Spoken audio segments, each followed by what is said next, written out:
Have you ever wondered about writing with a partner? That's the topic I'll be addressing in today's Write Question. I'm Daphne Gray Grant, the Publication Coach.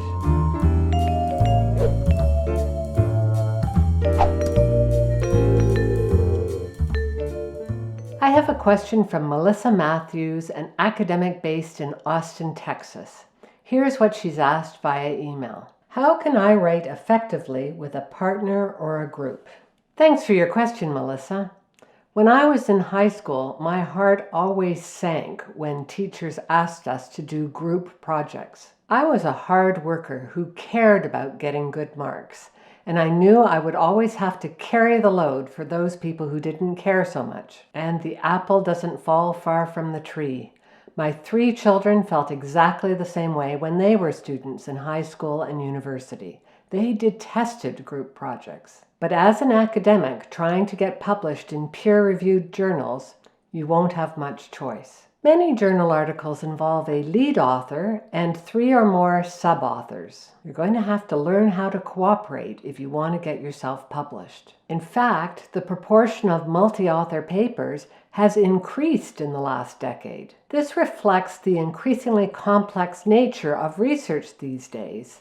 It also shows the publish or perish dynamic at work in much of the academic world now. But look at the situation from the bright side. If someone else is willing to be your lead author, they may have knowledge and connections that will help you get published faster. And if you're willing to be the lead author, the work of other people should help ease the load on you. But sharing writing work is a delicate business.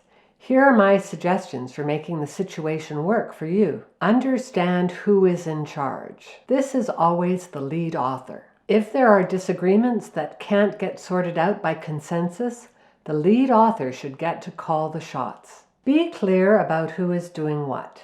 Is the lead author going to write the first draft of everything, or are you going to divide the paper by sections? Make this plan before anyone does any research or writes a single word, and make sure everyone communicates their job and their expectations very clearly. There is nothing worse than unclear communications in a writing project. Have an explicit system for reviewing drafts.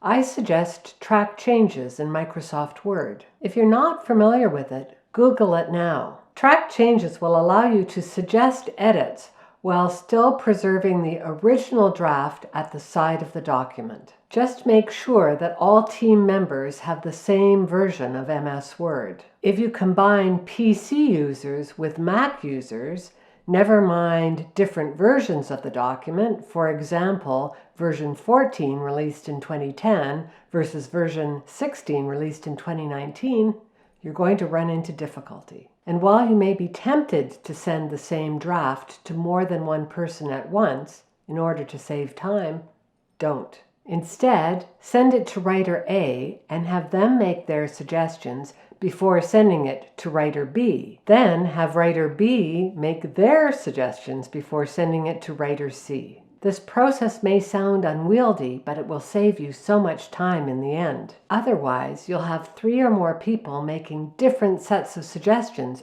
at the same time, and some of those suggestions are bound to be contradictory. Then, how will the group be able to come to a decision? It will be very complicated. The logistics of working on a writing project as a pair or a group are considerable. But if you manage the process thoughtfully, you'll be able to reap the benefits of many minds working together. Finally, let me wrap up with a quote from the late American actor Burt Lancaster. When 2 partners always agree, one of them ain't necessary. Melissa, many people don't actually like working together, but the advantages of learning more and being published more frequently should quickly convert you to the benefits of putting your own ego aside, at least temporarily. If you'd like to learn how to stop procrastinating and make your own writing process happier and more fulfilling, take a look at my new book, Your Happy First Draft. It's not available in bookstores or via Amazon. The only place to buy it is via my website, link below.